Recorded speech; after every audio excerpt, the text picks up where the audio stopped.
All right, ladies and gentlemen, welcome to our second lesson here in unit number 3. We're still in Europe, so we're still going to be talking about Europe today, but today we're really going to focus on the religious changes in Europe, and that's why this is titled the Protestant Reformation, because there's going to be a lot of reforming that is done when it comes to religion. Let's go ahead and get started. Our essential questions are the same as before. How did land empires expand? What methods did land empires use to centralize their rule? And how was religion used to unite and to divide? We're especially going to be looking at essential question number 3 when we're looking at how religion is going to divide people.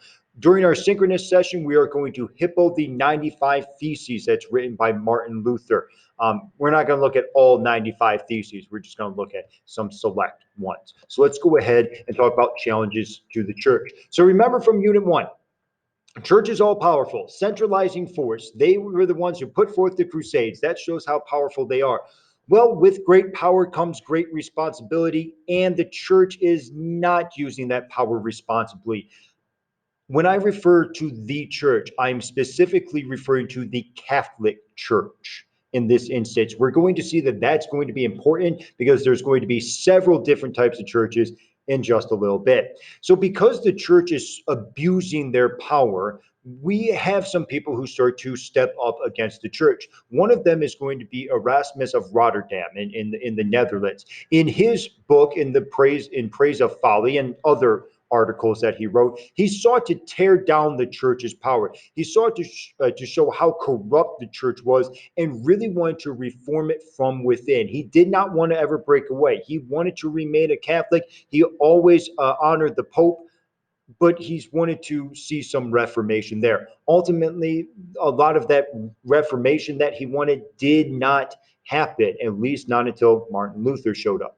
Jan Hus is the other one. He's coming from Bohemia, which is in the western part of the modern day Czech Republic. So if you look on a map and you see Prague, that's pretty much where he's at. Now, I actually had an opportunity to go to Prague and stand in the Old Town Square. And in the Old Town Square is a statue of Jan Hus. Now, Jan Hus, what is he known for? What is he all about? He said that the Bible should be in the common language. When I say common language, languages like French and English and Spanish and Czech, those are common languages. Those are the languages that people speak. The Bible at this time was in Latin. Most people did not read Latin. And so they didn't know anything about Latin. I mean, your Miss Durzans of the world, yes, certainly could read Latin, but those people are very few and far between. So Latin, having the Bible in Latin wasn't very useful to the people. And what this meant is that since they could not read the Bible, they had to rely on the church in order to get any sort of knowledge or salvation for their souls. And since they had to rely on the church had a whole lot of power, and the church could abuse that power there. He was also against indulgences, as we're going to talk about momentarily. Now, because he was so against everything the church was doing, and he was causing a bit of ruckus within the Czech society, and actually within all of Europe, he was eventually burned at the stake. And this is what you see here, Jan Hus being burned at the stake. So we do see that there are many challenges to the church's power during this time period. Now, what is the church exactly doing that's making it that people are willing to be burned at the stake in order to try to call out the church and try to change things? Here are the things that the church is doing that are wrong in the eyes of the people. First off, the Pope has too much power and he acts above God's laws. If you look at pictures of the Pope or depictions of the Pope during this time period, I guess they would be paintings as opposed to pictures, you can see the Pope is incredibly wealthy. In fact, if I showed you a picture of a Pope and I showed you a picture of a king, you can't tell the difference because both of them are incredibly wealthy. At this point, the Pope even has an army. He's acting much more like a king as opposed to a religious leader. Two, priests are engaging in immoral behavior. Priests are not taking mass very seriously. They just kind of do whatever they want, and they can get away with it. Since they're the ones speaking in Latin and no one understands Latin, they can pretty much say whatever they want, make an entire joke out of the thing. Many priests were also say, taking in wives and having children, which was against the teachings of the Catholic Church. So priests are engaging in this immoral behavior. As I said before, one of Jan Hus's big arguments against the church was that the Bible and Mass were only in Latin, which means people could not reach God directly, which means the church had power over the people. If you're a member of the church, you have to listen to the priest. You don't really have any other choice. Number four is that people like Anna Laminate are using religion in order to benefit themselves. Now, there are many people using religion to benefit themselves, but the most interesting one is the story of Anna Laminate. Anna Laminate was this woman who did not want to eat. Okay, her whole point was that she didn't eat and that she didn't take part of the pleasures of life in order to show how holy and great she was, in order to show that she was blessed by God. So she would sit there on the corner of the main street, and people would come and give money to just to see her. She was like this minor celebrity because she claimed that she did not eat because God had blessed her, and it was not necessary for her to eat, but that she also did not defecate or urinate. That was her claim, and people believed her because they believed that she was a woman of God and God had blessed this woman to not be possessed by earthly desires. Well, an empress in the Holy Roman Empire thinks that this is a little bit sketchy there. So she invites Anna Laminate to her castle. She says, Anna, come on down. We would love to have an honorable guest like yourself. And so Anna obviously takes the opportunity to go on in. And so what the empress does is she leads Anna Laminate to her room. She says, Anna, this is where you're going to be spending the night. And you know what, if you want to stay for a week or two in this room, that's fine as well.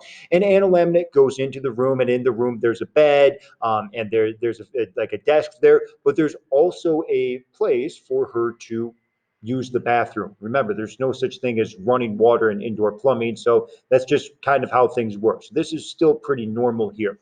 Where it starts to get a little abnormal is that that room had a hole for the empress to look through so she could spy on Anna Laminate.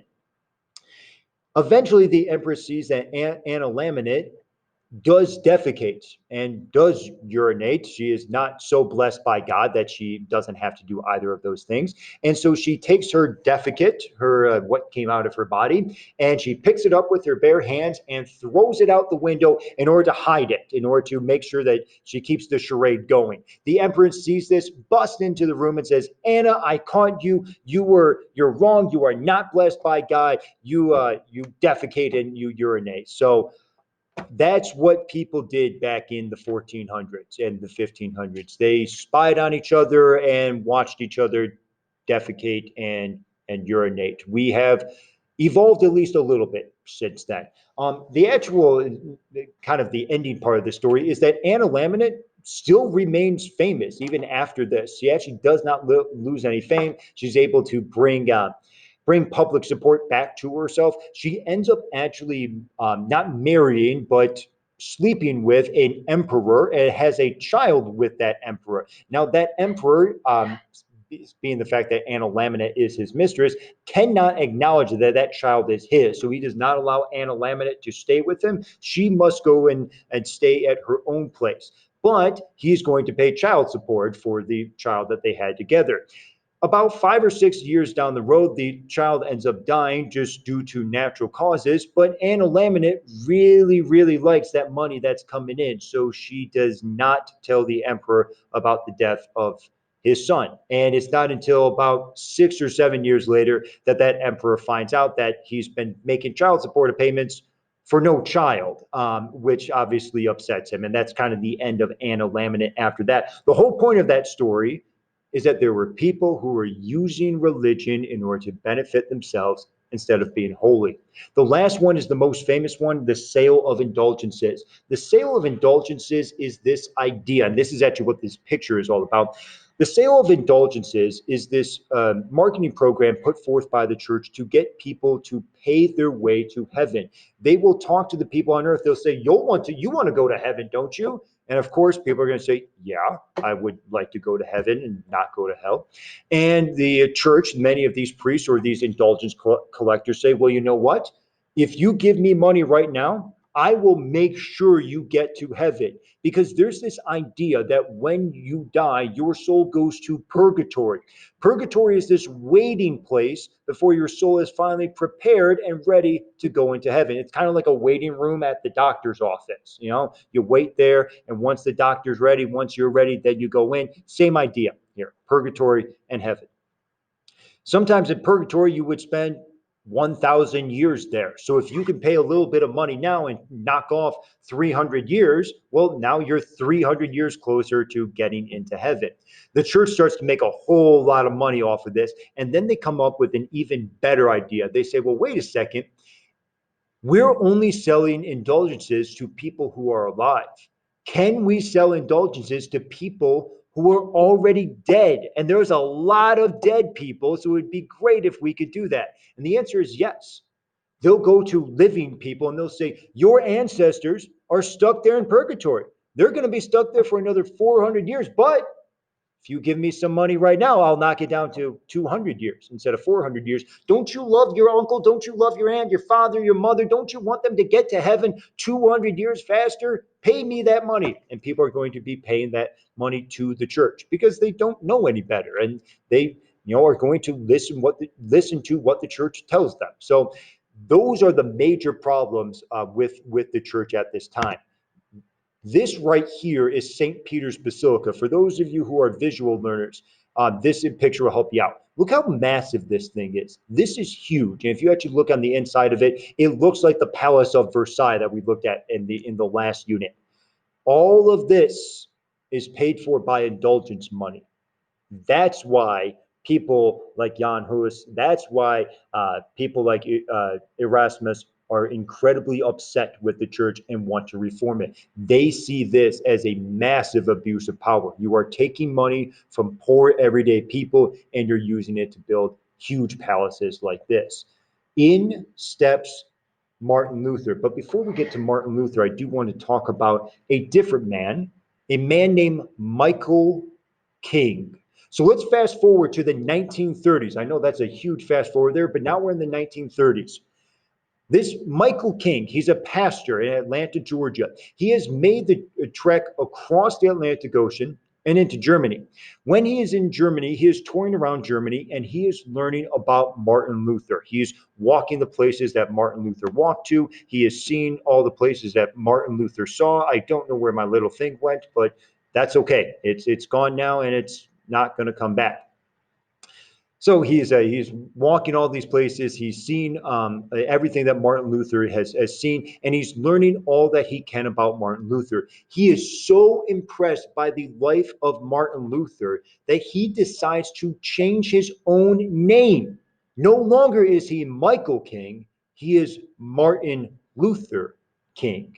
His son is Michael King Jr., and he will become Martin Luther King Jr. So if an individual like Michael King is moved by Martin Luther so much that he's willing to change his name, what exactly did Martin Luther do? Well, Martin Luther is this very pious monk from Wittenberg that is in Germany. And he is very pious. He's very holy, very religious, always reads the Bible, prays every single day. He is tough on himself when it comes to religion. He constantly thinks that he is not good enough for God. He is constantly reading the Bible. He's constantly doing everything he can in order to become a better monk, a better religious individual. He sees the analaminates of the world. He sees the sale of indulgences, and he starts to become incredibly upset. He says that this is wrong, this is bad, the church needs to be reformed. And so what he does is that on his church in Wittenberg, he posts the 95 Theses. This is a list of 95 complaints about the church. Now, he's not seeking to form a new church. He's actually more of a college professor who's seeking for someone to debate him. What Martin Luther has said is, look, I've read through the entire Bible multiple times. Nowhere in the Bible does it say we have to pay indulgences. But even going beyond that, nowhere in the Bible does it say we need a pope. Nowhere in the Bible does it say we need a priest. Nowhere in the Bible does it say we need to speak in Latin. or we need to read the Bible in that. And it doesn't say that anywhere. And I challenge anyone to debate me in public and show me in the Bible where it says those things. That's all he's trying to do. He's just trying to get religious leaders to debate him. Unfortunately, this 95 Theses gets blown out of proportion for a couple different reasons. One, the printing press had recently been invented in Europe, and specifically in the Holy Roman Empire, what we now call Germany. And so people like Martin Luther could use that printing press in order to get the word out. It's just like posting something online and having it go viral. You can post something on Twitter or Instagram and it goes viral almost immediately, and it actually gets out there so quickly that you no longer can control it. That's what happens with Martin Luther. Because he can print these things so much faster than he ever could before, the message gets out there much more quickly, and gets out so quickly that Martin Luther can't really control it and rein it back in. But the second thing that makes it incredibly powerful is that it challenges the Archbishop of Mainz. Now, Mainz is a city in Germany, it's an area in Germany, and the Archbishop there he's only the Archbishop because he paid to be the Archbishop. He went to Pope Leo X and said, "Hey, I want to be Archbishop." And the reason he wants to be Archbishop is being Archbishop gives you a whole lot of power and a whole lot of money as well. So Pope Leo X says, "Okay, but you have to pay me a whole lot of money." And so the Archbishop of Mainz goes to a merchant named Jakob Fugger. This guy has a lot of copper mines. He owns a lot of the trading as well. Which, long story short, Jakob Fugger is incredibly wealthy. He loans the Archbishop of Mainz money, who gives the money to Pope Leo X. So the Archbishop of Mainz now needs to pay back Jakob Fugger. How is he going to do that? With the sale of indulgences, of course. But if someone is saying that indulgences are bad and that you don't have to pay indulgences, that's going to ruin the whole plan. And so the Archbishop of Mainz sends the 95 Theses to Rome. He says it to the Pope. He sends it to the Pope and says, "You need to shut this down. Otherwise, I'm not going to get my money in order to pay back Jakob Fugger." Eventually, we see the Catholic Church continues to put more and more pressure on Martin Luther to rescind his points, to say that he didn't mean anything in the 95 Theses. Martin Luther refused to give up. He is very much believing that all of the things on the 95 Theses are true, and that the Catholic Church is almost literally the Antichrist. He will eventually break away from the church, causing a new Protestant religion called Lutheranism, in which the people are going to follow the teachings of Martin Luther. Now, let's talk about some of the big effects here. We already know that one of the big effects is that he's going to break away from the Catholic Church, but there are other very long-term effects that we need to keep in mind. The first one is that secular leaders see an opportunity to take power from the Pope. What the secular leaders, the kings and the queens, what they see is, well, wait a second, if this guy, this monk from the middle of nowhere can challenge the power of the Pope, then why can't I, a king, a very important person, also challenge the power of the Pope? So there's this idea that you can take power from people. The second idea is this rule of law. Martin Luther says time and time again, all people, including the Pope, including the bishops, every single person must obey God's laws. This idea of rule of law is eventually going to make its way over to the United States of America, and that's going to be incredibly important, as we'll see in Unit 5. Number 3 is the German Bible. So Martin Luther eventually goes into hiding. He actually goes to this big castle called the Wartburg, which is not actually spelled correctly there in the closed captionings, but it's at least close enough. He goes there, and while he is there, he is secluded. He is hiding away from the Catholic Church. That way they can't find him. So while he's secluded, he begins to write the Bible in German, translating it from Latin.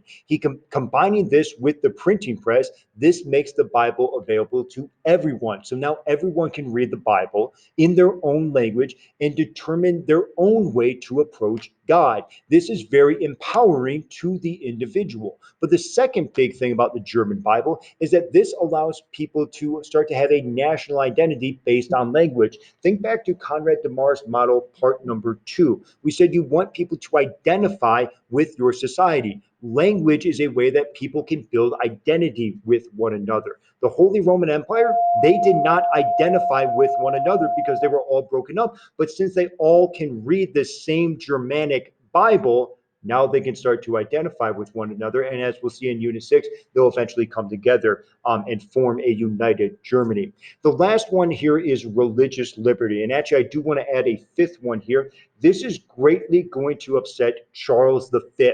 If you remember from our last lesson, Charles V was the Catholic emperor of Spain and the Holy Roman Empire.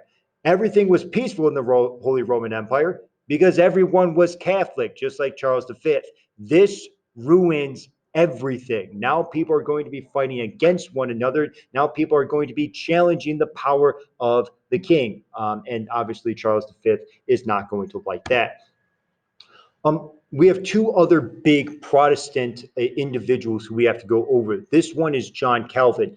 John Calvin was this individual who also broke away from the church, especially after Martin Luther being the first one to do it. But Calvin had slightly different point of view of religion. He believed that God was all powerful and that God had predetermined who was going to heaven and who was going to hell. And so this idea of predestination is something that is a key part of Calvinism. What we really need to know about Calvinism is that it is challenging the power of the church. People are breaking away from the Catholic Church and they're going to Calvinism, or they're going to Lutheran, or they're going to any sort of Protestant religion. And obviously, the fewer people that are in the Catholic Church, the less power the Catholic Church has. Our other big one is King Henry VIII of England. There's a lot going on here with this guy. So, King Henry VIII marries Catherine of Aragon.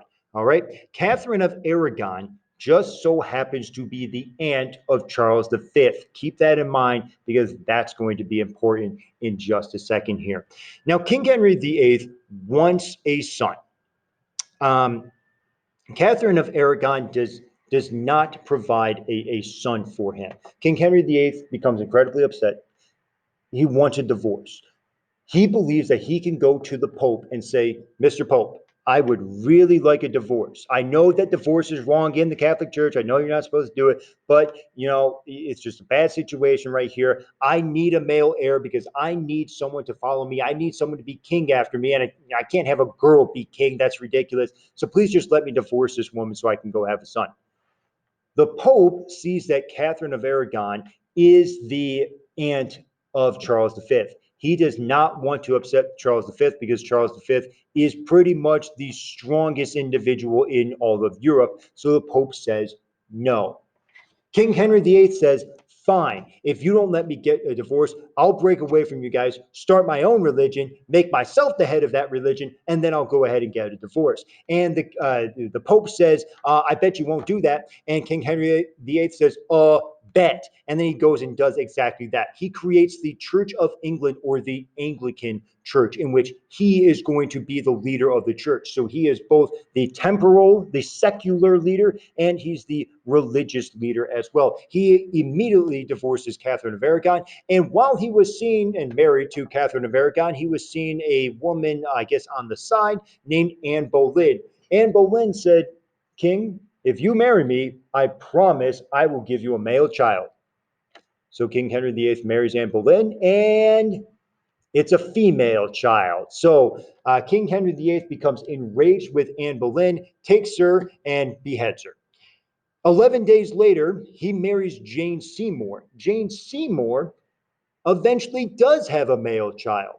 Yay for King Henry. However, Jane Seymour dies in the process of giving birth to that child. So King Henry gains a son, but loses a wife. He ends up marrying Anne of Cleves. That marriage is just bad right from the get-go, so there's a divorce. So he remarries Catherine Howard. Catherine Howard, at this point, knows that if she can just wait long enough, King Henry VIII is going to die, and then maybe she'll be able to have some power, but she has an affair. King Henry VIII finds out and beheads her. And then Catherine Parr marries King Henry VIII, and she's the one who survives. King Henry VIII eventually dies, and she's the one who is able to at least have a little bit of power. So what we see is divorce, beheaded, died, divorce, beheaded, survived. And that's how you remember the wives of King Henry VIII. Now you might look at that and say, Mr. Cernak, none of this is important. Why are you telling me all this? What we need to know is that England is no longer Catholic. They've broken away from the Catholic Church, and that's going to impact the power of the church. But as we're going to see in Unit 4 and Unit 5, when England goes over to the United States, they don't bring Catholicism with them. They bring some sort of Protestantism. That's because of King Henry VIII. Let's go ahead and move on. So at this point, the Catholic Church has really been knocked out. If you look at this like a boxing match, the Protestants have risen up. They're like the Apollo Creed, and they have completely knocked out Rocky. Well, Rocky's got to get back up, and he has to punch back. That's what the Catholic Church is going to do at the Council of Trent in 1545. What they're going to do is they're going to get rid of the corruption. They're going to get rid of the indulgences. They're going to reform themselves. That's part one. Part number two, fight against Protestantism. They're going to quite literally fight against Protestants. Now, as we'll see in a little bit, they're going to literally fight against them in a war.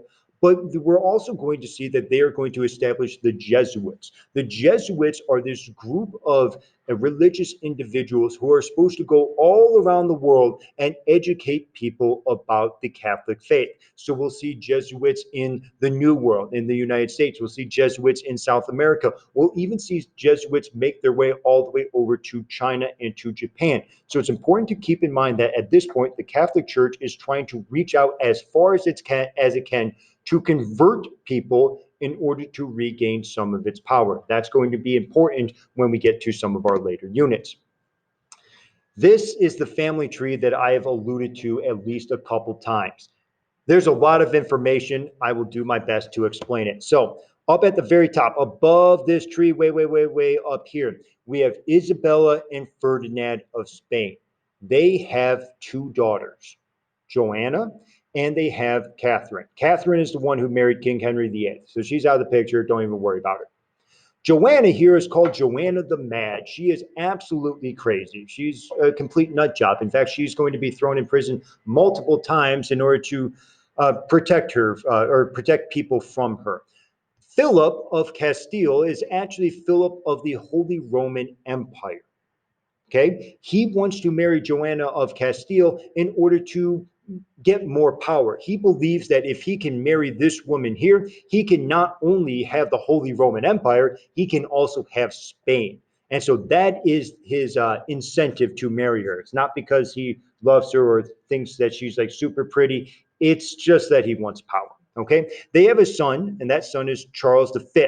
Now, as we know, through his father, Charles V is going to get the Holy Roman Empire. Through his mother, Charles V is going to get Spain. That's how Charles V gets Spain and Naples and the Holy Roman Empire and the Netherlands and all of that. Okay, Charles V ends up marrying this woman in Portugal called Isabella of Portugal, who is different from the Isabella of Castile. This is why AP Euro is so confusing, because they never switch the names. They just keep the same names and just add another number to it, and it makes it super confusing. So he marries Isabella of Portugal and brings Portugal into his empire. Now he has a son named Philip II of Spain.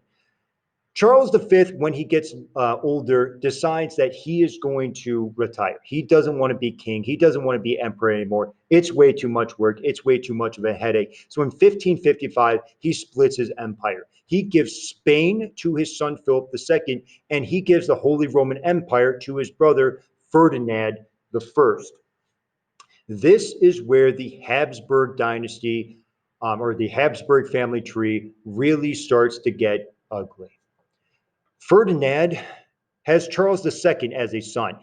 He ends up marrying his niece, Maria, right here. They have a son named Ferdinand II who ends up marrying his first cousin. So now you can start to see the levels of inbreeding that are going on here, which is horrible and nasty and disgusting, but we're not really going to get into that too much. Ferdinand II is where we're going to pick up the story here. So Ferdinand II is elected to be the Holy Roman Emperor. He wants to move to Prague. Remember Jan Hus, who we talked about? Same area, Prague. The problem is that Ferdinand is Catholic. Remember, his grandfather and his granduncle were Catholic, so he's Catholic. The problem is that this is the 1600s. This is 1618. Prague is Protestant. And so when Ferdinand II is elected Holy Roman Emperor, he says to the people of Prague, guess what? You guys are going to be Catholic now. And so before Ferdinand II gets there, he sends some envoys in front of him. He sends 4 or 5 guys in front to let them get to Prague first, make Prague Castle nice and welcoming for him, and also inform the people that when Ferdinand II shows up about a week later, they're all expected to start going to Catholic Church and not Lutheran Church. Obviously, the people of Prague don't like this. So the people of Prague break into Prague Castle, and what they do is they take the envoys and they throw them out the window. Whenever you throw someone out the window, it's called defenestrating them. This is the second defenestration of Prague.